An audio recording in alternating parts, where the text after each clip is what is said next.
Bonjour et bienvenue dans cette première capsule dans laquelle on va aborder le sang. On va voir au tout départ c'est quoi un sang, d'accord, et de quoi il est formé.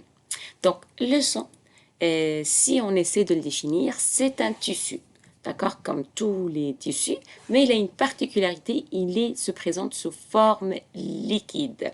Et il est liquide, mais il est aussi plus visqueux. C'est-à-dire quoi plus visqueux? C'est-à-dire il va être plus épais, d'accord? Si on le compare, il va avoir une viscosité qui ressemble plus ou moins au miel. Donc, lorsqu'on le verse, ça va se verser lentement. Comme tout le monde le sait, le sang a une couleur rouge et son pH, il est légèrement basique. Ça veut dire quoi basique? C'est-à-dire que son pH est supérieur un petit peu par rapport au sel. Et il doit toujours être à une valeur très avoisinante de 7,38. Le sang, il va jouer un rôle très important et le premier rôle, c'est comme si c'est un bateau qui va circuler à l'intérieur de notre organisme et durant sa circulation, il va assurer ces trois fonctions. Tout d'abord, il va transporter les nutriments, les gaz, on parle de CO2 et d'oxygène, les hormones ou différents organes ainsi ou différentes cellules.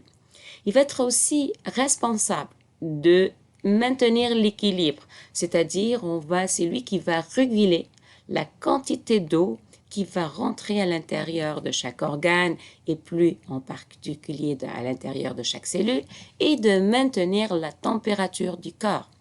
Et aussi, c'est lui qui va amener donc nos anticorps qui vont être nos soldats qui vont nous permettre de se protéger si un intrus, un étranger va rentrer à l'intérieur de notre corps et il va assurer la coagulation du sang. Ça veut dire quoi coagulation? Tout simplement, c'est-à-dire qu'il va devenir sous forme de cailloux pour éviter une hémorragie, c'est-à-dire une perte du sang. Le sang, on retrouve dans notre organisme à peu près une quantité qui varie entre 4 à 7 litres qui vont circuler, d'accord, dans notre organisme à l'âge adulte, d'accord, et d'une taille moyenne. Ça peut être plus grand que ça, mais ça peut être aussi plus petit, dépendamment aussi de la taille de l'homme. Le sang est composé de quoi?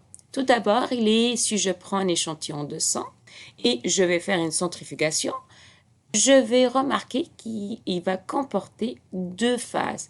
Une phase solide qu'on va la retrouver généralement en bas, qui va se décanter parce qu'elle est formée de cellules, et une phase liquide qui va être plus légère et qu'on va la retrouver en haut. La partie solide va être principalement formée de cellules. Donc, on va retrouver entre autres nos cellules rouges, globules rouges, nos globules blancs et plaquettes.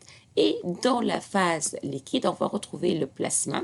Et on va voir en détail dans la prochaine capsule le rôle, la naissance, d'accord, de chaque particularité, de chaque composante de notre sang.